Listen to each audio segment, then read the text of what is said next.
안녕하세요, 닥터 이지예요. 최근에 부쩍 예방적 치료에 관심이 많아지면서 입냄새, 잇몸질환, 충치를 예방하는 구강 영양제는 없는지 물어보시는 분들이 상당히 많아졌어요. 특히나 아무리 양치를 잘해도 사라지지 않는 입냄새, 그리고 나이 들면서 점점 심해지는 경우가 많은데요. 주변 사람들도 자꾸 슬그머니 피하게 만들어서 인간관계도 악화시키죠. 문제는 본인 입에서 냄새가 난다는 것을 본인도 모르고 있는 경우가 더 많다는 거예요. 그래서 대화 도중에 이유 없이 상대방이 자꾸 고개를 돌리면서 외면을 한다거나 피하는 듯한 느낌이 들면 지금 내 입에서 냄새가 풀풀 나는 건 아닌지 고민해 봐야 해요. 이렇게 많은 사람들의 고민인 입냄새 이외에도 잇몸질환, 충치 등 여러 가지 치과 질환이 생기는 건 면역 반응 등 여러 원인들이 있지만 아주 중요한 원인 중에 하나가 바로 세균 때문이에요. 이런 세균 문제를 해결할 수 있다면 아마 대부분의 치과 질환으로부터 우리는 아주 자유로워질 수 있을 거예요. 구강에는 수분이 많고 음식물 찌꺼기와 세균이 침투하는 최적의 장소로 약 700여 종, 100억 마리 이상의 세균이 사는 곳이에요. 여기에는 유익균과 질병을 일으키는 유해균이 같이 공존하고 있어요. 충치나 잇몸 질환, 입냄새의 원인이 되는 이러한 유해균을 막으려면 우선 칫솔질부터 잘해야겠죠. 그런데 아침 저녁으로 사용하는 가글 혹은 구강 청결제에 대해서 한번 생각해 볼게요. 구강 청결제의 대부분은 유해균뿐 아니라 유익균까지 모두 죽이는 경우가 많아서 결과적으로는 구강 건강에 크게 도움이 된다고 볼 수는 없어서 가글이 일시적으로는 상쾌하지만 장기적으로는 안 좋다는 의견이 아주 많아요. 즉, 입속 나쁜 세균을 제거하려고 매일 살균 기능이 높은 제품을 사용하게 되면 입속에 살고 있는 나쁜 세균뿐만 아니라 세균과 싸워서 몸을 보호해야 되는 입속 유익균까지 모조리 제거되는 상황도 생긴다는 거예요. 나쁜 세균과 싸워야 되는 아군인 입속 유익균이 제거되면 오히려 나쁜 세균들이 더 잘 번식하게 만들고 입냄새나 충치, 잇몸 질환도 더 심해진다는 거죠.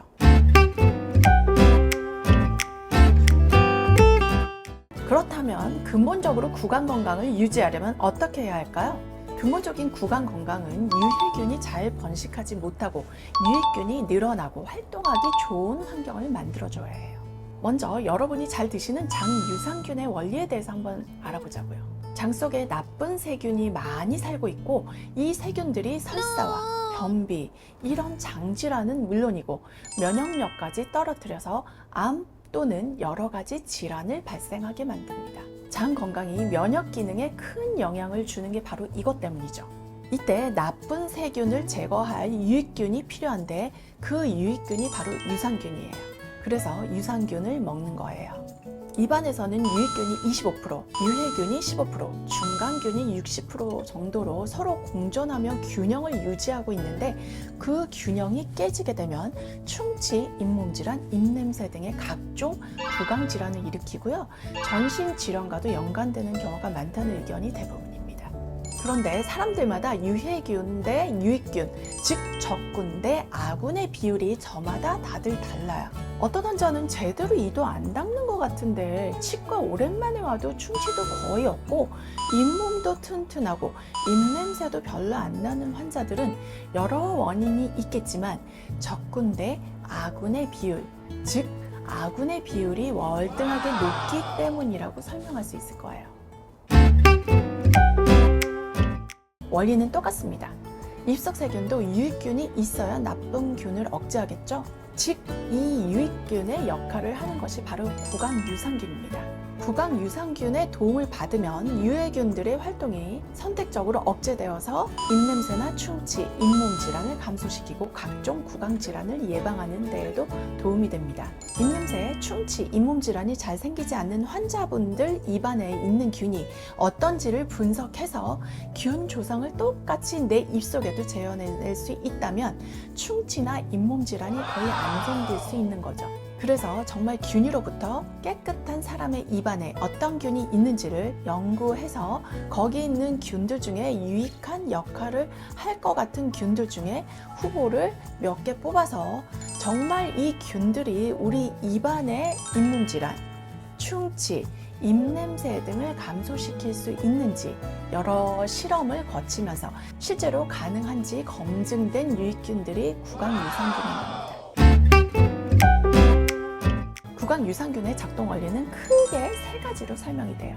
첫 번째로 구강 안에 붙어서 유해균보다 자리를 선점해서 유해균이 자리 잡지 못하도록 해요. 두 번째, 바이오필름을 형성해서 유해균의 부착을 억제해요. 바이오필름은 세균들이 자기 생식에 유리한 환경을 만들기 위해서 군집을 형성하고 응집해서 생체 표면에 형성하는 막인데, 세포시험에서 바이오필름을 형성한 구강세균, 즉 유해균의 구강유산균을 투입했을 때 구강세균의 바이오필름이 형성이 억제가 되며 유해균이 줄어드는 것을 볼 수가 있어요. 세 번째로 구강 내에 증가한 유익균이 박테리오신, 유기산, 지방산, H2O2 등의 항균 물질을 형성해서 유해균 성장을 방해해요. 그렇다면 장유산균을 구강유산균으로 대신 먹어도 되냐고 많이들 물어보시는데요. 장유산균과 구강유산균은 엄연히 달라요, 여러분. 즉 장내 환경과 입안 환경이 다르기 때문에 각각 유익균도 다르기 때문이에요. 잇몸에 깊은 치은 열구에 사는 현기성균은 유해균이라서 구강유산균은 주로 타액이나 구강점막 등 구강에서 분리하는 경우가 많고요. 구강에서 잘 정착할 수 있는 유익균이어야 합니다. 그리고 입안의 pH를 산성이나 알칼리에 치우치게 하는 것보다는 중성 상태로 유지시켜주는 유익균이 좋아요.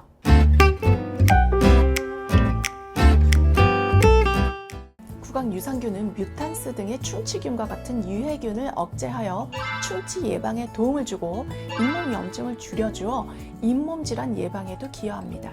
또한 입냄새를 줄여주어 상쾌한 미소를 유지하는 데도 도움을 줘요. 구체적으로 보면 뮤탄스균은 충치의 원인이라고 할 수 있는데, 당과 만나면 강한 산성 물질을 내뿜어서 치아를 부식시키고 썩게 만드는 균이고요. 잇몸 질환의 원인이 되는 진지발리스균은 인간의 숙주 방어 체계를 혼란시키는 강력한 독성 물질로서 잇몸에 숨어 있다가 대사 과정에서 독성을 통해서 잇몸의 콜라겐을 녹이거나 분해해서 잇몸의 출혈과 염증을 발생시키는 균이에요. 위염의 원인이 되는 헬리코박터균은 인간의 위장 내에 기생하는 세균인데 잘 죽지 않고 재발하는 균으로 이까지도 올라와서 잇몸 건강에 심각한 영향을 끼치기도 해요. 입냄새를 일으키는 여러 원인균들 중에 진지발제스균 같은 현기성 세균들이 음식물 섭취 후에 휘발성 황화물을 만들면서 구취를 만들어내는데, 구강유산균은 이러한 모든 유해균이 근본적으로 작용할 수 있는 그 유전자를 억제하거나 유해균을 직접 죽여서 이런 질환들을 예방하거나 감소시켜요. 여러 논문에 소개된 구강유산균 임상시험에서도 구강유산균 섭취 시에 입냄새 감소, 잇몸 출혈 치수 감소, 플라그 억제, 충치균이 감소했다는 보고들이 많아요. 적절한 배합 비율인지, 핵심 균질은 무엇인지 먼저 확인하고요. 제품 설명서나 상세 페이지에 어떤 회사에서 제조한 어떤 특허 균주가 포함되어 있는지, 균주 정보가 정확히 표기되어 있는지 확인해야 해요. 특허증이 첨부되어 있는지도 반드시 확인해 주시고요. 보통 구강유산균에서 특허 균주로 많이 쓰이는 것은 파라카제이, 루테리, 구강유래, 람노서스 등이 있어요. 세 번째로 유산균 30억 투입, 100억 투입, 500억 투입 등등 기술에 따라서 다양하게 유산균 양이 투입이 되는데, 충분한 숫자의 유산균이 투입되었는지, 그리고 투입됐다고 다 유용한 유산균으로 가는 게 아니기 때문에 보장은 또 얼마나 하는지 유산균 여러 개를 비교하시는 것도 좋을 듯 해요. 그리고 위의 내용이랑 일맥상통하는데요. 흡수율이 좋은지도 봐야 해요. 100억 보장, 그 다음에 1000억 보장이라고 하는데 흡수가 제대로 안 되면 안 되겠죠?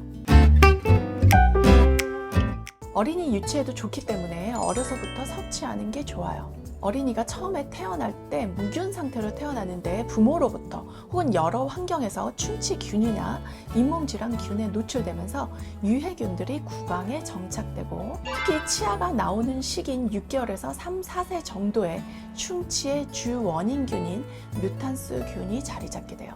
뮤탄스균이 장착하기 전에 구강 유산균을 적용해 주면 충치를 예방 혹은 발병률을 낮출 수가 있을 것으로 생각돼요.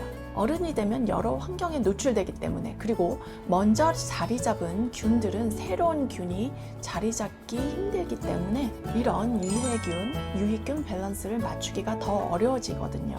구강 유산균이 보통 태블릿 형태로 나오기 때문에 태블릿을 사탕처럼 녹여 먹을 수 있는 만 2세 내지 만 3세 정도부터 반드시 부모의 지도 하에 섭취하는 게 좋을 것 같아요.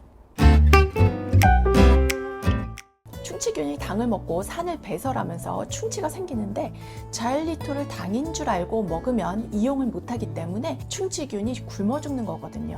그런데 자일리톨이 제대로 효과를 보려면 10 내지 25g, 즉 많은 양을 먹어야 한다는 의견들이 많습니다. 즉 비용 대비 효과가 떨어지는 가성비가 그리 좋지 못하다는 거예요. 즉 충치균의 성장을 억제하는 정도라고 보시면 될 듯해요. 구강 유산균은 유산균을 많이 넣어주면서 구강 밸런스 유지를 해서 근본적으로 충치나 잇몸 질환의 발병에 영향을 미치기 때문에 자일리톨과는 달라요. 씻거나 바로 삼키는 것보다는 사탕처럼 녹여서 입안에 정착할 수 있는 시간을 주고, 입속 세균은 우리가 자는 동안 더 많이 번식하기 때문에 잠들기 직전에 먹는 게 더 효과적이라고 해요. 유산균을 드실 때 느껴지는 달달한 맛이 설탕은 아닌가 라고 걱정하시는 분들도 계실 텐데요. 구강 유산균은 보통 설탕을 넣지 않고요, 천연 자일리톨로 단맛을 내기 때문에 안심하셔도 된다고 해요. 보통 3개월 이상 꾸준히 드시는 것을 추천드려요. 왜냐하면 유익균들이 입속에서 유해균보다 자리를 선점하기 위해서는 충분한 시간이 필요하기 때문이에요.